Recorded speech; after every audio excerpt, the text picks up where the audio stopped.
ਸ਼੍ਰੀ ਮੁਕਤਸਰ ਸਾਹਿਬ ਦੇ ਗੁਰਦੁਆਰਾ ਗੁਪਤਸਰ ਸਾਹਿਬ ਪਾਤਸ਼ਾਹੀ 10ਵੀਂ ਵੱਲੋਂ ਪਿੰਡ ਛਤਿਆਣਾ ਵਿਖੇ ਨਗਰ ਕੀਰਤਨ ਸਜਾਇਆ ਗਿਆ। ਸ਼੍ਰੀ ਗੁਰੂ ਗ੍ਰੰਥ ਸਾਹਿਬ ਜੀ ਦੀ ਛਤਰ ਛਾਇਆ ਹੇਠ ਸਜਾਏ ਗਏ ਇਸ ਨਗਰ ਕੀਰਤਨ ਵਿੱਚ ਗੁਰਦੁਆਰਾ ਸ਼੍ਰੀ ਨਨਕਾਣਾ ਸਾਹਿਬ, ਸ਼੍ਰੀ ਹਰਮੰਦਰ ਸਾਹਿਬ, ਗੁਰਦੁਆਰਾ ਕਰਤਾਰਪੁਰ ਸਾਹਿਬ ਅਤੇ ਗੁਰਦੁਆਰਾ ਪੰਜਾ ਸਾਹਿਬ ਦੇ ਮਾਡਲ ਸ਼ਾਮਲ ਕੀਤੇ ਗਏ। ਸਿੱਖ ਇਤਿਹਾਸ ਨਾਲ ਸੰਬੰਧਿਤ ਇੱਕ ਪ੍ਰਦਰਸ਼ਨੀ ਵੀ ਨਗਰ ਕੀਰਤਨ ਵਿੱਚ ਸ਼ਾਮਲ ਕੀਤੀ ਗਈ। ਗੱਤਕਾ ਤੇ ਬੈਂਡ ਪਾਰਟੀਆਂ ਨਗਰ ਕੀਰਤਨ ਦੀ ਰੌਣਕ ਵਧਾ ਰਹੇ ਸਨ। ਘੋੜਿਆਂ ਤੇ ਸਵਾਰ ਹੋ ਕੇ ਸਿੰਘ ਨਗਰ ਕੀਰਤਨ ਵਿੱਚ ਸ਼ਾਮਲ ਹੋਏ।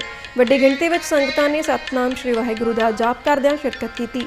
ਇਹ ਨਗਰ ਕੀਰਤਨ ਸ਼੍ਰੀ ਮੁਕਤਸਰ ਸਾਹਿਬ, ਫਰੀਦਕੋਟ, ਫਿਰੋਜ਼ਪੁਰ, ਕਪੂਰਥਲਾ, ਜਲੰਧਰ, ਹੁਸ਼ਿਆਰਪੁਰ ਜ਼ਿਲ੍ਹਿਆਂ ਵਿੱਚੋਂ ਹੁੰਦਾ ਹੋਇਆ 5 ਮਾਰਚ ਨੂੰ ਰਾਤ ਦਾ ਵਿਸ਼ਰਾਮ ਗੁਰਦੁਆਰਾ ਪਹਿਲੀ ਪਾਤਸ਼ਾਹੀ ਡੇਰਾ ਬਾਬਾ ਨਾਨਕ ਵਿਖੇ ਕਰੇਗਾ ਅਤੇ ਅਗਲੇ ਦਿਨ ਸਵੇਰੇ ਇੱਥੋਂ ਆਰੰਭ ਹੋ ਕੇ ਗੁਰਦੁਆਰਾ ਸ਼੍ਰੀ ਕਰਤਾਰਪੁਰ ਸਾਹਿਬ ਦੇ ਲਾਂਘੇ ਵਿਖੇ ਨਗਰ ਕੀਰਤਨ ਦੀ ਸਮਾਪਤੀ ਹੋਵੇਗੀ।